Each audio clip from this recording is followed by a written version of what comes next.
नमस्कार। आज हम गिफ्ट बॉक्स बनाना सीखेंगे। पेपर लेंगे। पेपर लेने के बाद हमें स्केल लेना है। स्केल से हमें पूरा एक स्केल का ऐसे नाप लेना है।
अब हम इसको कुछ भी अंदर रख सकते हैं, गिफ्ट दे सकते हैं।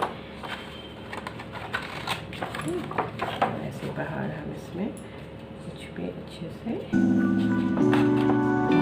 बना सकते हैं।